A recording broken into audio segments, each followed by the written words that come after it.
মাগরিবের নামাজের পরে হাসবুনাল্লাহু নি'মাল ওয়াকিল এই দোয়াটা যদি 33 বার করে পাঠ করতে পারে, আল্লাহ পাক নগদে তাকে 4টা পুরস্কার দান করে দেয়। যেরকম সুবহানাল্লাহ।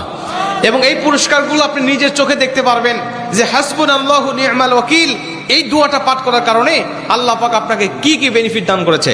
1 নম্বরে আল্লাহ পাক আপনার দুশ্চিন্তা, আপনার টেনশন আল্লাহ পাক দূর করে দিবে। আপনি যত বড় দুশ্চিন্তায় থাকেন না কেন, আপনার টেনশন আপনাকে একদম শেষ করে দিচ্ছে। আপনি যদি হাসবুনাল্লাহু নি'মাল ওয়াকিল মানে আল্লাহ আমার জন্য যথেষ্ট, আল্লাহ আমার জন্য অভিভাবক হিসেবে যথেষ্ট, আপনি যদি দোয়া করতে পারেন, আল্লাহ পাক বলেন যে আমি আল্লাহ পাক তার টেনশন, তার দুশ্চিন্তা একেবারে দূর করে দেই। এটা হলো প্রথম নম্বর বেনিফিট। দ্বিতীয় নম্বর বেনিফিট হলো যে এই দোয়াটা যদি কোনো ব্যক্তি নিয়মিত পাঠ করতে পারে, রাসূল সাল্লাল্লাহু আলাইহি ওয়াসাল্লাম বলেন যে আল্লাহ রাব্বুল আলামিন তার বিপদ আপদ বালা মুসিবত আল্লাহ পাক দূর করে দেয়। এটা আল্লাহ পাক নিজেই তার জন্য সাহায্যকারী হয়ে যায়। বিপদ আপদ বালা মুসিবত তার সামনে আর কিচ্ছু রাখে না। আপনি যত হাসবুনাল্লাহু নি'মাল ওয়াকিল পাঠ করবেন, তত আল্লাহ পাক আপনার সামনে থেকে বিপদ বালা মুসিবত দূর করে দিবে। এটা হলো 2 নম্বর। 3 নম্বরে নবীজি সাল্লাল্লাহু আলাইহি ওয়াসাল্লাম বলছেন যে ব্যক্তি হাসবুনাল্লাহু নি'মাল ওয়াকিল বেশি বেশি পাঠ করবে, আল্লাহ রাব্বুল আলামিন সে যদি কারোর দ্বারা জুলুম শিকার হয়ে থাকে, সে মাজলুম, তার উপরে কেউ জুলুম করেছে, তার উপরে কেউ কষ্ট দিয়েছে, তাকে এই কষ্টটা সে পেয়ে আল্লাহ পাকের কাছে হাসবুনাল্লাহু নি'মাল ওয়াকিল পাঠ করেছে, আল্লাহ পাক বলেন নিজেই আমি ওই মাজলুমের পক্ষে হয়ে যাই, জালিমের বিপক্ষে আমি আল্লাহ নিজের অবস্থানটা দাঁড় করা দেই। যেরকম সুবহানাল্লাহ। ভাই, আল্লাহ যদি আপনার পক্ষে দাঁড়ায় যায়, আপনার কিছু লাগে?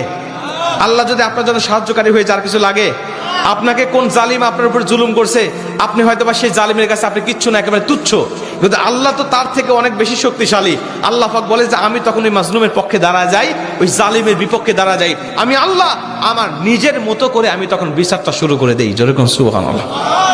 এজন্য যদি কেউ আপনার উপর জুলুম করে, আপনি হতাশা হবেন না, আপনি কষ্ট পাবেন না, আপনি আসমানের দিকে মুখটা উঁচা করে বলবেন হাসবুনাল্লাহু নি'মাল ওয়াকিল নি'মাল মাওলা ওয়া নি'মান নাসির। আপনি এই দোয়াটুকু শুধু পাঠ করবেন, দেখবেন যে আল্লাহ পাক আপনার সব হতাশা, সব দুশ্চিন্তা, সব টেনশন আল্লাহ পাক মুহূর্তের মধ্যেই আল্লাহ পাক আপনার দূর করে দিয়েছে। যেরকম সুবহানাল্লাহ। এবং 4 নম্বরে রাসূল সাল্লাল্লাহু আলাইহি ওয়াসাল্লাম বলছেন যে তাকে আল্লাহ পাক দুনিয়া এবং আখিরাতের কল্যাণগুলো আল্লাহ পাক তাকে দান করে দেয়। দুনিয়াতে যত কল্যাণ, যত খারাপই আছে এগুলো দূর করে দেয়, কল্যাণগুলো আল্লাহ পাক দান করে দেয়। আবার আখিরাতের যত কল্যাণ লাগবে আপনার সব কল্যাণগুলো আল্লাহ পাক আপনাকে দান করে দিবে।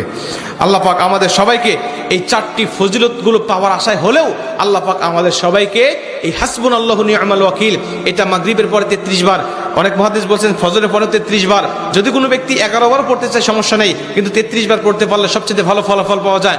আপনারা অধিকাংশ 33-এর অধিক পড়লেও কোনো সমস্যা নেই।